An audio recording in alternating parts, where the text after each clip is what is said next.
The Brawler64 Wireless Edition is my favourite third-party controller to date. It's a reimagining of the Nintendo 64's unique controller, and while redesigns often run the risk of throwing out muscle memory, I think it does an excellent job of improving on the original pad's faults while retaining the elements that worked. Retro Fighters also put out a USB 2.4G wireless version of this pad, which works with the Switch, PC, and Mac. Although you still need to swap controllers every time you want to play an N64 game on the Switch, or muck around with remapping buttons. Well, have no fear, the Brawler64 Bluetooth Wireless NSO Switch Edition is the latest addition to the Brawler64 family. It's essentially the same controller as the previous Brawlers, except that it's wirelessly compatible with the Switch over Bluetooth and includes some Switch-specific features. I've been testing it out for the past few weeks and I've been pretty impressed. This is a great controller with very few flaws, and if you play a lot of N64 games on your Switch, you might want to pay attention. There's a couple of key differences between the other versions of the Brawler64 and this one. Firstly, it uses a Bluetooth connection rather than 2.4G. This can often mean an increase in input latency, as Bluetooth, depending on the version, can be laggier than 2.4G. In my own personal testing, however, this doesn't appear to be an issue. I'm sure there is some lag, just purely based on it using a Bluetooth connection, but nothing that stands out as obvious. Another key difference is the new functionality. To be a proper Switch controller, there are a few new buttons: Screenshot, Home, and Swap. The first two should be self-explanatory, but the Swap button allows you to quickly swap between the N64 button layout and the Switch Pro controller layout. There's no need to manually reconfigure your button layout, you just hit this and you're good to go. The minus and home buttons replace the turbo and clear buttons found on the other versions of this controller. And yes, that means that there's no turbo feature here. I don't think this is a big loss, although if you rely on this feature a lot, you'll probably feel differently. There's also a pairing button found on the underside of the controller. Pairing with the Switch is a simple process, and once it's paired, it stays connected to your console, so you don't need to pair it every time you turn the system on.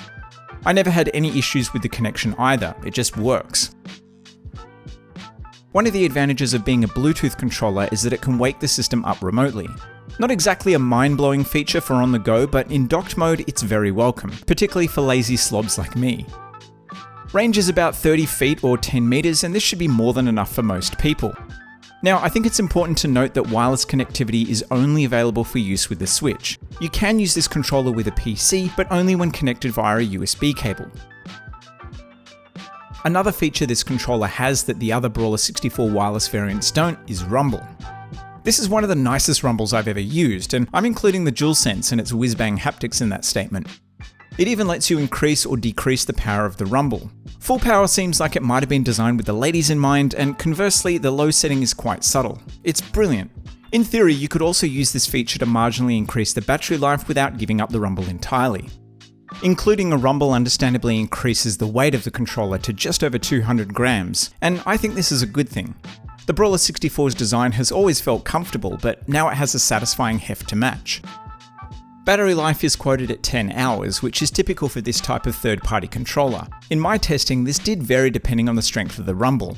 So on full power I got slightly less battery life, and on low power I got slightly more.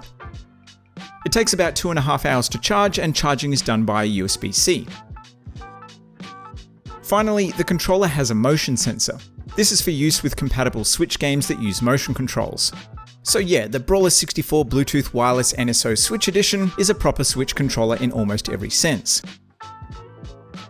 In terms of the design and button layout, it's almost identical to the other wireless variants. It has the same front-facing buttons, the same D-pad, the same octagonal-gated analog stick, and the overall shape is also exactly the same. I feel like the L and R shoulder buttons have a slightly more pronounced clickiness to them, although that could just be different components used inside, and not a deliberate design choice. It comes in a choice of 3 colours, including the standard Nintendo grey with coloured buttons for all you N64 purists, a greeny blue, and an all white, which I gotta say is completely ridiculous. The only thing I can ding this controller for is its lack of compatibility.